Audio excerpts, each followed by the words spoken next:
The Winter's Curse cancelling the Requiem there. QO caught out for this one. Oh, the slash onto Sansheng though. They'll find the Wyvern. KP moving in onto Rabbit. Marsh charging forward onto June with Blade Fury as well. June in a lot of trouble. Will get taken out with the raises there from QO.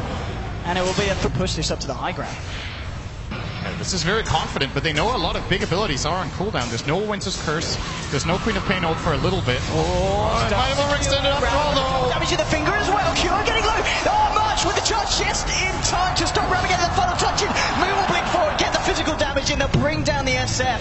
Now holding himself in place here with the Yules, trying to get himself out. Rabbit's going to be okay. There's now MVP on the retreat. Banana moving forward. Oh, exit onto March. Thanks to the vision granted by the rocket flare. Now move with the right clicks, trying to juke this one out. March. Febby's going to look for the TP out. Will escape. March as well tries for it. He won't be as lucky. They'll find the Spirit Breaker. And Newbie there with the successful defense. MVP got a little bit over-eager there. I think they're starting to feel like they're on top of the world because their Shadow Fiend has survived multiple fights, but a big part of it has just been that Newbie's engagements haven't been that good. And once you're in the enemy base and you're just standing next to their tier 3, it's very, very easy for them to jump on your Shadow Fiend and shut him down like that. So you need to be a little bit more careful, and some big kills going Newbie's way here. They did have to... Who did they buy back? They bought back the Clockwork as well. They bought back Line and then Clock, so not really the best of trades, but they still got a couple of core kills, and even though it doesn't show much on the graph, the fact that Shadow Fiend and Spirit Breaker on the sidelines. Now on top of that Desolate. He's got the BKB done as well. I mean, does he just go straight for an MKB here, or does he go for crit? I'm wondering if he wants to go for Butterfly. It just seems like a natural build-up against the Shadow Fiend, who already showed his ultimate orb, so he's definitely not going MKB right now. And Juggernaut's bought a Basher. They haven't seen that, though, but he's probably going to assume that they're not going to go for MKBs as their next items of choice. He's picked up a Demon Edge, so. I think it's a Daedalus. He's just going to hit super hard. Unless, well, MKB against the Solar Crest could also be the choice. Because if he misses the Meld Strike, that is a big problem. That is a lot of damage lost from not applying that. The question is, at this point, do MVP, I mean, QO, as you said, picking up the Ultimate Orb, looking for his next big item. Can they afford to still look for fights here? I mean, do Newbie need to go aggressive, or can both teams afford to just sit back and farm up? I think it's all about Roshan right now. Controlling the area, whatever way you do it, if it's by fighting or by pushing out lanes and farming, whatever works, just don't give away Roche right now for either team. It's absolutely crucial. And MVP there. They want to go for it. Oh, Roche is up. Let's go. Yeah, I mean, the damage with the Solar Crest, to mess around. It's melting. Yeah, this goes very fast with their minus armor. And oh, a little bit of a bash. It's been scattered out by the Rocket Flare. Just hitting away the Ancients, and it looks like that Rocket Flare was enough to spook MVP right back. They back themselves off. Newbie are smoked up. They really want to try and jump in onto this one, but MVP, they're playing a bit wiser. They're backing themselves right up into their jungle. QO actually has a Skadi now. Oh, he's got it complete? In a second. He just needs a point booster and an Orb of Venom, and he has 1,400 gold. So he needs one wave. He's going to buy the Orb of Venom in base, probably send it to their own secret shop, and then fly it out to him. If he can get that before the Roche fight, that could make a really big difference for him. Of course, Newbie can snipe this really, really quickly if they want to. Yeah, sitting around the pretty good position. Of course, TA traps are excellent for these mid-game stalemates, giving a little bit more information. Even if they get countered, you know there's at least one hero in the neighborhood. And the Rocket Flare coming out for June, they're revealing a couple of the heroes on the high ground. They move away from the Roche pit for the time, but they're going to go back towards it. They know that this really is the point of contention here. That could swing the game in both ways at this point. And it seems like it's been QO's approach in the games of Shadow Fiend we've seen to go for this build. Like, very, very tanky build. Not the type of damage. He wants to go straight in. Charging onto Banana. Fight's going to kick off. Looking for the Nether Strike. Winter's Curse now thrown down onto March. Move coming in with a finger as well. March is just a little bit too tanky. June hookshotting across. Sonic Wave blasts down March on the Spirit Break with the Omnislash coming through. Nuts will be able to find the kill onto the Clockwork. And KP moving forward with the Blade Fury. That fine move is a killing spree now for the Juggernaut. They're for Sancheng as well. The Skadi from QO is doing too much damage. Double kill here for the Shadow Fiend. And MVP clean up, and off the back of that, easy looks to take an easy Roshan. Yeah, they could even consider Raxing mids. It's being pinged out. I'm not sure if they want to go for it after Roche. This Roche should take them a good like 5 or 10 seconds with all the minus armor they have. They're going to give it to QO by the looks of it. And honestly, I think this might be a lane of Rax. There's 50 seconds on TA. There is no way in hell Newbie win a team fight without their TA, without Winter's Curse, and without Finger. It's just not going to happen. They have Healing Ward and 2 lives in the Shadow Fiend. He could just go in front and he won't die.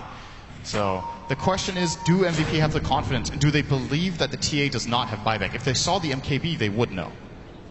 Well, QO is hanging very, very close to this tower. Looks like they want to try and go for it. Maybe, as you said, they spotted it out. They realized there's no TA for sure for 25. Oh, that was an aggressive blink. Rabbit needs to be careful. Trying to fight this, but he ends up just having to walk himself away. All that restoration for Nuts doing too much in terms of healing. Splinter Blast coming out to a few of them. KP will duke it out here with a Blade Fury. Death Ward back up in 6 seconds. Good hold. And only losing the tower here for Newbie is very, very good. Now, the healing ward will be up, but it's too late. TA will respawn. They might still try to go for it, though. Let's be a little bit careful here. QO's mana is very low. He actually won't be able to use anything else than Requiem to fight break out. Well, with the Earth Spike onto QO, and they're going to follow this one up. But he's just going to smash it away at Mew. Now with KP going in with the Blade Fury, June's trapped himself in with him. He'll be able to get himself out of the cogs. And QO, as you said, down to half health now. No mana. Maybe this will be the time that MVP keep themselves backed up. Or do they go back in? Healing themselves up here. Now March is charging away. Looks like that's it for the time being. And Ping's coming out into the bottom lane. Looks like they're going to be content with just trying to take a tier 2. I think Newbie want to defend this. They're coming out of the base. Coming out towards this tier 2. Rabbit on the front lines. It's going to be linked back. The track's already being thrown out here by Febby. It's going to be very hard for Newbie to fight into this one and catch MVP off guard. With the right click of QO, they'll be able to find themselves another tier 2 here, the side of MVP. And nothing that Newbie can do against it. They have taken a massive lead over the last 5 minutes. This game has been very, very close, and all of a sudden, we're in the 5 digits lead for MVP. They've taken all tier 2s, they've taken to tier 3 in the mid lane. They still have the Aegis, and their Shadow Fiend could buy a new core item very soon, as well as their Juggernaut almost having Abyssal if that is his item of choice. This is pretty scary for the defending champions. I was going to say, this is the team from the wildcard, MVP Phoenix, really giving the defending champions a run for their money. And if anything, MVP definitely in the better position at this point.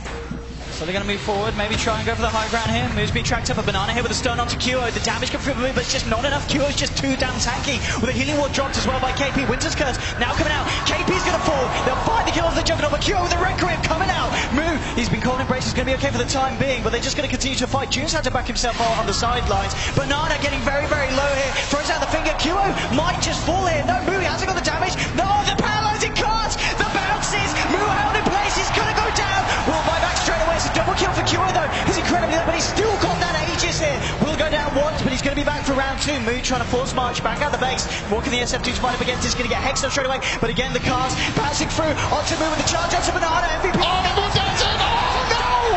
On the TA, down for 100. Harmony stats. Banana's going to melt. 3 heroes down to the side of Newbie. No buybacks available for them here. And MVP, they're going to go for the first set of racks. It's a nice sonic wave, but that's pretty much it. There's no follow-up, and Rabbit just has to blink himself the hell out of there. 34 for 24, MVP breaking the base, and Newbie falling apart. Still 80 seconds without the TA. And they've got the healing ward up, so that great sonic wave effectively did absolutely nothing. He's going to need to wait another 20 seconds for a secondary one. This is easily 2 lanes of racks. They need something big in Newbie. They could mega them. They've got a full minute on the TA. No one's going to kill QO if the TA is dead. The only one who has a decent chance would be the Juggernaut with Wyvern's Winter's Curse onto the Shadow Fiend. But they don't have it yet. Rabbit. He does not have it either. Brace might just save him for the time, but no! He goes down and now the Death Ward drop down. Judas is GG. Newbie are out. The defending champions defeated in the first stage of the elimination matches, and MVP Phoenix will climb themselves forward. Wow. As LD would say. Wow. Wow. That has got to feel really good for MVP. Going into this tournament, of course, March said they think they have a really good shot at top 8. They're feeling confident, they're feeling prepared, using experience from previous years to try to carry themselves further in this tournament. This is the first big step for them. It's more than, I think they just stepped up about $150,000 $50,000 now to $200,000. $150K in this game. Great improvement. Very well executed strategy, and I think really importantly, best of 1 series. A lot of people are expecting in these elimination matches, some teams might try a cheese strat of some sort. Pretty much just a standard MVP Phoenix strategy, just well executed. Pure player skill. QO's performance on that SF, absolutely flawless. 15 kills, 18 assists, only dying the 4 times. I mean, from the start as well, we saw him in lane. He didn't necessarily do the best against the tier, but he was able to stand up against it. And the harassment from Wyvern didn't phase him. They carried it through to the late portion of the game, and Newbie just didn't have the potential to carry against what MVP had achieved. We saw MVP take the Roche, and then off the back of that, the pressure was all on, full force onto Newbie. And Phoenix, they take it, they move forward. These guys coming through from the wildcard with the incredible performance. I'm very excited to see. And now they get to a best of 3. So now they can have a bad game and still win a series from here on out. So this is the scariest match of the main event. So they've got through the. I was about to say they got through the hardest part. I think the hardest part is still to come. Yeah. You know, the scariest, the best of one is over. Definitely going to step up. Definitely going to step up. But we're going to head over to the analysts to hear what they have to say about that fantastic match. Couldn't agree with you more, young man. Yes, very, very good match indeed. And a great way to see MVP come back in action. Really thrilled for March as well. It's, you know, the last international for him, and he's made it through to the top 12. He must be absolutely thrilled at that. But more than anything else, you guys highlighted QO as the man of the moment, and boy, did he deliver. I mean, that's the reason why Raiden SF is so strong. He got so farmed just from the lanes and the stacking alone. He was just basically controlling the flow of the game because of how much farm he got from the laning phase itself. Yeah, absolutely. We are going to move on fairly quickly to the next match, but we do have a little bit of time to talk about this. So I want to bring in one particular passage of play. It's around about 35 minutes. It's a big Roshan fight, and in the end, it was sort of a turning point. Seb, talk us through. That fight was very important, and you can see the charge, which is very good, and he instantly uses the Winter's Curse on the Spirit Breaker, which is in a way a mistake, because then they have nothing to stop SF from channeling the Requiem, and they need to disengage. There's no way they can actually fight into this, and they're just running away from Spirit Breaker, Bounty Hunter. You know, you can't really run away from that, because with the movement speed, the jumps of the Juggernaut, like they're just gonna chase them down forever, and that's what happened. I felt like Sancheng on the Winter's Wyvern, like he was rushing a bit the spells, and it was a shame in the sense that it was their only way to cancel that Requiem with the BKB from SF. Up to that point, it was pretty backwards and forwards, actually. It was like a couple of prize fighters going at each other full hammer and tongs with the left hooks, because every time I looked around it was 9-9, and then it was 12-12 and 17-17. They were just going crazy at each other. It was a fantastic game to watch. But when that happens and you have a Bounty Hunter in one of the teams, then one of the teams is going to be favored. Absolutely. Okay, just quickly, final thoughts on the match. Great for MVP in Malini. Yeah, I mean, congratulations to MVP. I have to give them kudos from coming out of the wild card, and both our wild card teams having huge success.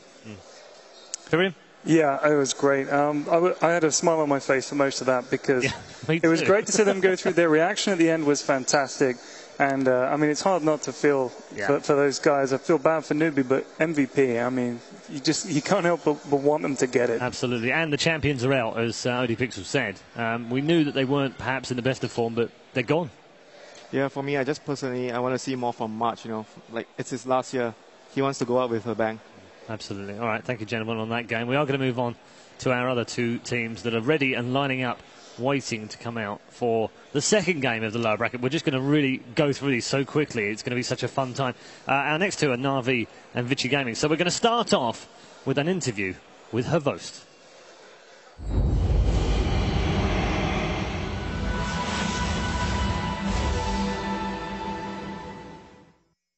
Привет, Вань. Расскажи, пожалуйста, какой это интернешнл для тебя по счету и как тебе этот интернешнл по сравнению с прошлыми?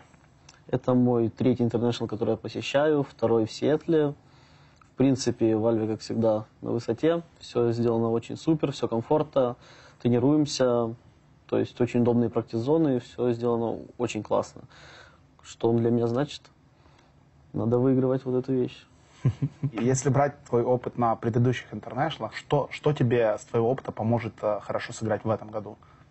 Не знаю, даже первый интернешнл не будем брать вообще в расчет. Он такой был